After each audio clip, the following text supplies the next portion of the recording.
अस्सलाम वालेकुम। मैं Irfan Qureshi, Qureshi health and protection का संस्थापक अध्यक्ष आज ज़रूरी मुद्दे पे फिर वापस आपके सामने आया हूँ, क्योंकि ये वापस से मेरे घर का मसला आया। मैं आपको बोलना ये चाहता हूँ, जैसे कि अभी हाल ही में बहुत बवाल चल रहा है जरी मरी कब्रिस्तान के बारे में, जो पुराना कब्रिस्तान है लंबा चल रहा। मामा ने जो बनाए कब्रिस्तान में रूम बनवा के दिए, बहुत अच्छा काम है, ऐसा नहीं है, मगर सही जगह पर बनाना, गलत जगह बनाना, उनको उसके बारे में नहीं मालूम, क्योंकि मामा नॉन मुस्लिम है। उनको सही मतलब कब्रिस्तान के अंदर घर बनना चाहिए कि नहीं बनना चाहिए उनको मालूम नहीं है। हमारा फर्ज ये था कि मामा को हम बताते कि मामा कब्रिस्तान में घर नहीं बनना चाहिए। मामा ने जो 8-10 लाख रुपए जो लगाए इसके अंदर घर में बनाने में, जो 8-10 लाख रुपए लगेंगे या लागत में आएंगे, उतने में घर दूसरा मिल जाता। तो मैं मामा से गुजारिश करता हूँ, मामा आप वहाँ पे घर ना बनाए, कब्रिस्तान है हमारा, हमारे मुसलमानों का धर्म की बात है, और ये लोग मुसलमान लोग आपको राजनीति में फंसा रहे हैं। आप ही के कार्यकर्ता कुछ लोग हैं जो आपको राजनीति में फंसा रहे हैं। आप इस मुद्दे में ना पड़े कब्रिस्तान वाले, क्योंकि ये घर घर बन जाएगा, ये आगे आगे मुद्दे निकलेंगे। मामा मैं आपसे गुजारिश करता हूँ कि इसको आप फौरन डेमोलिशन करवाएं, और ये लेडीज को, जो लेडीज का मसला है, जो सब लोग बोलते हैं कि 50 साल से रह रही है, 50 साल से, जो खर्चा लागत लग रहा है इसके अंदर, वो लागत आप दूसरी जगह पे दिलवाएं।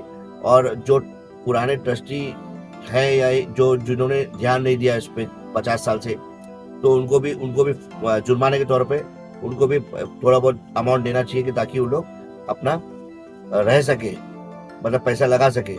पैसा लगाने के बाद वो लोग घर दिला दो उसको जरी मरी में, ताकि वो दोनों का पैसा मिलाकर एक घर हो जाए उसका, लेडीज का। मैं आपसे यही गुजारिश करता हूँ। और लोगों ने अभी दिमाग ये चला रहे हैं कि नसीम भाई मामा ने बना के दिए तो नसीम भाई तोड़वा रहे हैं। तो नसीम भाई क्या, अगर वो कब्रिस्तान को बनाने के लिए अगर मसला रहेगा मेरा, तो मैं भी तोड़वाने के लिए आगे आऊंगा, क्योंकि वो मेरा कब्रिस्तान है, मुसलमानों का कब्रिस्तान है।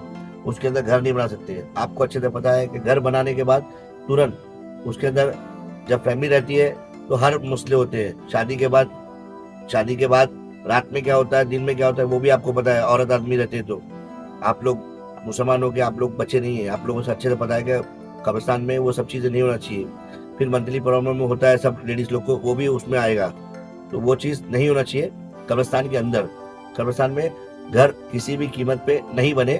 मामा मैं आपसे हाथ जोड़ के गुजारिश करता हूँ कि आप ये मुद्दे में ना पड़े, ये लोग आपको भटका रहे हैं। और मैं नसीम भाई की सपोर्ट से इस बार इसलिए हूँ कि लोग बोल रहे हैं कि नसीम भाई टुड़वा रहे हैं, तो बेशक नसीम भाई टुड़वाए। नसीम भाई के साथ हम लोग हैं, और जरी मरी की सारी आवाम है। कब्रिस्तान कब्रिस्तान होता है, उसको तोड़ा, उसके अंदर घर नहीं रहेगा कुछ भी कीमत पे। क्यों?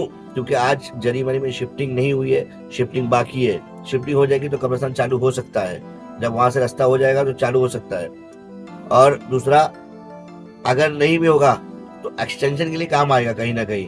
तो इसलिए कब्रिस्तान को हटाया नहीं जाए किसी भी कीमत पे। दूसरी बात, ट्रस्टी उसके ट्रस्ट नहीं है तो ट्रस्ट बनाया जाए, उसकी सही तरीके से ट्रस्ट बनाया जाए। और अगर ट्रस्ट नहीं है तो मेरी ट्रस्ट हाजिर है आप लोगों की खिदमत में। मैं और आप सब मिलके साथ में मिलके मेहनत करेंगे, और कब्रिस्तान के अंदर कभी भी घर नहीं बनेगा। उसके अंदर अगर आप मामा और नसीम भाई आप लोग चाहते हैं कुछ करना, तो आप लोग एक काम कीजिए।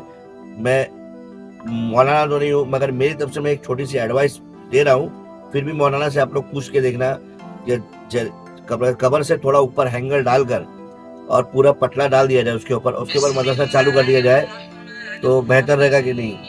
तो वो कर लेंगे इंशाल्लाह। तो वो आप उसको मदरसा कर दीजिए कंटिन्यू के लिए।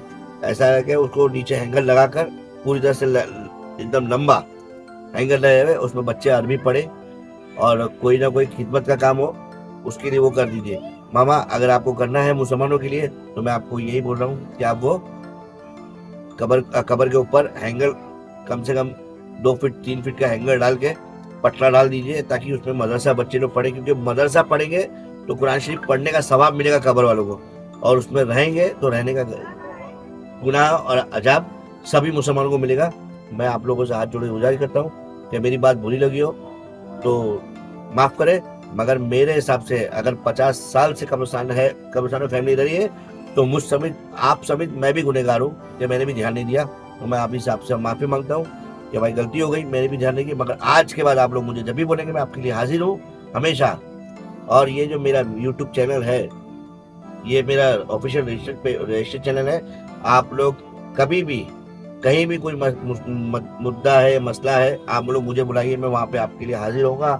और मैं आप लोगों से गुजारिश करता हूँ इस वीडियो को ज़्यादा से ज़्यादा आप लोग शेयर करें, नसीम भाई और मामा तक पहुँचाएं कि ये कब्रिस्तान में घर नहीं बनना चाहिए।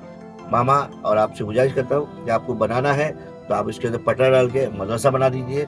घर आप उसको लेडीज़ को शिफ्टिंग करवा के यहाँ से हटा दीजिए। घर में घर कब्रिस्तान में घर मत दिलाइए। मैं आपसे इतना ही बोलता हूँ। अस्सलाम वालेकुम, जय हिंद, जय माता।